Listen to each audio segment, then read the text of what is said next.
বন্ধুরা, ছড়া গল্পের নতুন গল্পে তোমাদের স্বাগতম। এবার আমরা শুনব দয়ালু বাঘের গল্প, পর্ব ২। ঘন জঙ্গলে তখন বর্ষার শেষ সময়।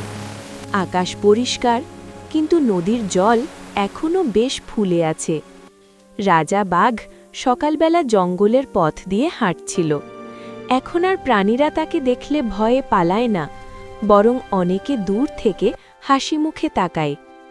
হঠাৎ সে জোরে চিৎকার শুনতে পেল, বাঁচাও বাঁচাও! রাজা বাঘ দ্রুত নদীর দিকে দৌড়ে গেল। সেখানে গিয়ে দেখল ছোট্ট এক ছাগলছানা পা পিছলে নদীর কিনারে কাদায় আটকে গেছে। নদীর জল ধীরে ধীরে তার দিকে এগিয়ে আসছে। ছাগলছানা কাঁদতে কাঁদতে বলল, আমি ঘাস খেতে এসে পিছলে পড়ে গেছি, এখন উঠতে পারছি না। রাজা বাঘ চারপাশ দেখে বুঝল একটু ভুল করলেই ছাগলছানাটি নদীতে পড়ে যাবে। সে ধীরে ধীরে সামনে এগিয়ে গেল, নিজের বড় থাবা দিয়ে মাটি শক্ত করে ধরে রাখল, তারপর লম্বা লেজ বাড়িয়ে দিল। আমার লেজটা শক্ত করে ধরো, বাঘ বলল শান্ত গলায়। ছাগলছানা ভয়ে কাঁপতে কাঁপতে লেজ ধরল। রাজা বাঘ সমস্ত শক্তি দিয়ে তাকে টেনে তুলল। কিছুক্ষণ পর সে নিরাপদ ঘাসের উপর এসে পড়ল। ছাগলছানা আনন্দে কেঁদে ফেলল, তুমি না থাকলে আমি ভেসে যেতাম। ঠিক তখনই আকাশে কালো মেঘ জমল, আবার বৃষ্টি নামতে শুরু করল। আশেপাশের ছোট প্রাণীরা দৌড়ে আশ্রয় খুঁজতে লাগল, কিন্তু একটি ছোট্ট কাঠবেড়ালি গাছের ফাঁকে আটকে গেছে। বাতাসে ডাল দুলছে।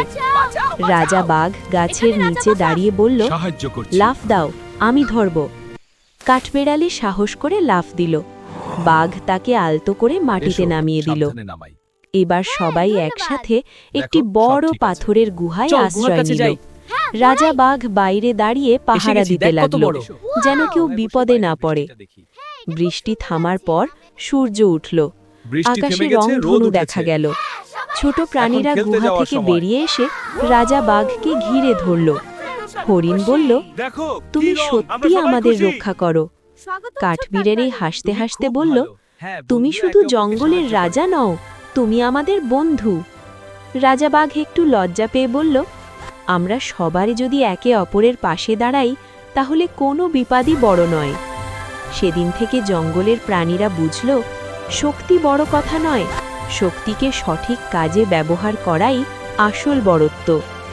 এই গল্প থেকে আমরা শিখলাম, সত্যিকারের সাহসী সেই যে নিজের শক্তি দিয়ে অন্যকে রক্ষা করে।